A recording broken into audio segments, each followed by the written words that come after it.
Greetings, class. My name is Dan Millard, and this discussion will provide some background information on my dissertation research, and will also focus on the research sources, methodologies, content, and conclusions of some similar dissertations related to this topic. When looking back at modern history, few regimes have brought about such drastic political change, been as staunchly controlling,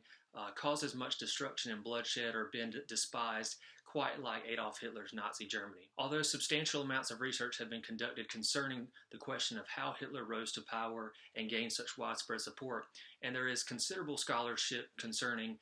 the harsh actions and oppressive regime and their crimes against humanity, ultimately little inquiry has been made by historians into the political implications of Germany's adherence to widely accepted international decrees and oppressive potential of seemingly amiable laws passed in the post-World War era, or the Nazis' use of previously existing laws to expand and implement their tyranny. A closer examination of these facets reveals a key theme: unforeseen applications and unknown consequences that quickly transitioned Germany from a nation on the path of modern democracy to a tyrannical regime, stripping countless people of their human liberty, causing the horrors of World War II, and ultimately carrying out the atrocities of the Holocaust. Through my research ventures, I aim to highlight the ways in which Hitler's regime effectively exploited seemingly innocent laws set forth by the Treaty of Versailles and the German Democratic Weimer Republic to establish his supreme power and advance the Nazis' agenda against threats to the Third Reich, most notably, of course, the Jews. In doing some preliminary research, I found several dissertations. The first dissertation was by Christopher Mark Osborne, entitled Abnormal Politics: Comparative View of Case Studies of the Rise of Nazism, which was submitted for a Master of Arts in History at the University of Southern California. The content really focuses on analyzing the political climate of the era leading up to Nazi Germany, and kind of examines Nazi propaganda and German political attitudes, and even the historical notions that Germans had a long-standing kind of authoritarian spirit. Being a master's thesis, it's kind of lacking in a clear methodology,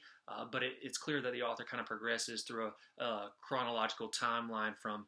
Nazi propaganda in its infancy to being directed towards things like the middle class, the working class, big business, political elites, things like that. He kind of closes with an examination of Nazi violence to intimidate others. There is a wealth of primary sources used, first-hand accounts from Germans, from various socioeconomic statuses. There's voting records and things like that, and other secondary source material, particularly that focusing on German political identity from kind of pre-1900 into the early modern era. The finding of the authors in many ways kind of go against the notion that Germany's past before 1918 contributed to widespread support of Nazism, and rather really focuses on this period of the Weimar administration and how it really played a big role in gaining support for Nazism as a controlling force. The second dissertation was by Anthony McElligott, entitled Municipal Politics During the Weimar Republic and the Rise of Nazism, the Case of Altona, submitted for a PhD at the University of Manchester. This really focuses on a social history of politics, primarily of those of the ordinary German citizen in this region of Altona, with the goal of understanding how what took place in local public life influenced political choice around that time period. For the methodology, the author really takes an outline of Altona's social, economic, and political development and reflects on the people of Altona and how different things in their life, social and economic conditions, impacted their political outlook and the problems of that period. There's a lot of local primary source material used here from various departments in the city of Altona, election records, interviews, things like that. And then ultimately he concludes here that local developments really created a situation where, primarily for the middle class at least, the Nazi Party was seen as the only party that really stood a chance of having a united front